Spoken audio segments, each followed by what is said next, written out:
गहरे और हरे भरे जंगल में शेर राजू का राज था। वह न्यायप्रिय और शक्तिशाली था, लेकिन बहुत क्रोधी भी। जंगल के सभी जानवर उसका सम्मान करते थे, लेकिन उसके गुस्से से डरते भी थे। एक दिन लोमड़ी चमकी भागती हुई शेर राजू के पास पहुंची और हाँफते हुए बोली, महाराज महाराज, भेड़िया भैरव जंगल में आपकी छवि को नुकसान पहुंचा रहा है। वह आपके द्वारा मारे गए शिकार को चुरा लेता है और जंगल में कहता फिरता है कि असली ताकत उसी में है। यह सुनकर शेर राजू का गुस्सा सातवें आसमान पर पहुंच गया। उसकी गरजती आवाज से पूरा जंगल थर्रा उठा। इस जंगल का राजा मैं हूं। अगर कोई मेरी ताकत पर सवाल उठाए तो उसे दंड मिलना चाहिए। राजू ने तुरंत अपनी सैनिक हाथी, भालू और बाघ को आदेश दिया कि भैरव को उसके पास लाया जाए। भेड़िया भैरव एक चालाक शिकारी था, लेकिन वह शेर के सामने अपनी कोई चाल ना चल सका।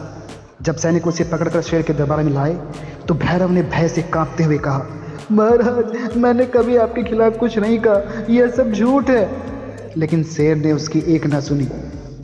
उसने अपनी पैनी आंखों से भैरव को घूरते हुए कहा, तुमने मेरी शक्ति को चुनौती दी है, तुम्हें इसका परिणाम भुगतना पड़ेगा।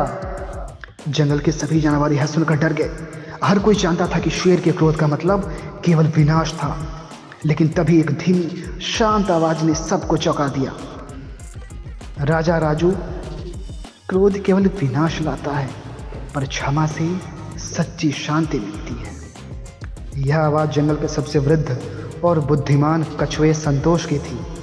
संतोष अपने धीमी कदमों से आगे आया और विनम्रता से बोला, हे राजन, महाभारत में भीष्म पितामह ने कहा था कि बदला लेने से केवल विनाश होता है। अगर तुम इसे क्षमा करोगे तो यह तुम्हारी महानता को दर्शाएगा, न कि तुम्हारी कमजोरी को। शेर राजू सोच में पड़ गया। उसे याद आया कि जब वह छोटा था उसके पिता ने भी उसे यही सिखाया था कि सच्चा राजा वही होता है जो न्याय करे, न कि केवल अपने क्रोध में निर्णय ले।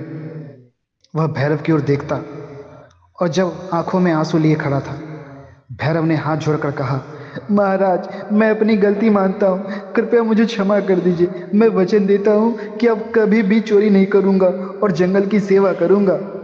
शेर राजू ने गहरी सांस ली और कहा, ठीक है, मैं तुम्हें क्षमा करता हूँ, लेकिन अगर तुमने दोबारा ऐसा किया तो दंड अवश्य मिलेगा। भैरव ने कृतज्ञता से सिर झुका दिया और कहा, मैं सच्चे मन से पश्चाताप करता हूँ महाराज। भैरव को क्षमा मिलने के बाद जंगल में खुशहाली लौट आई और भैरव चोरी करने के बजाय जंगल के अन्य छोटे जानवरों की रक्षा करने लगा।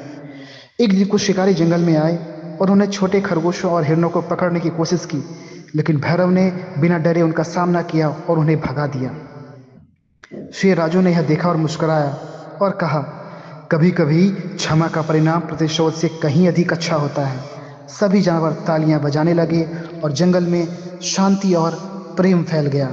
दोस्तों, महाभारत भी हमें बताता है कि बदले की भावना केवल विनाश लाती है, जबकि क्षमा और करुणा से ही सच्ची शांति मिलती है।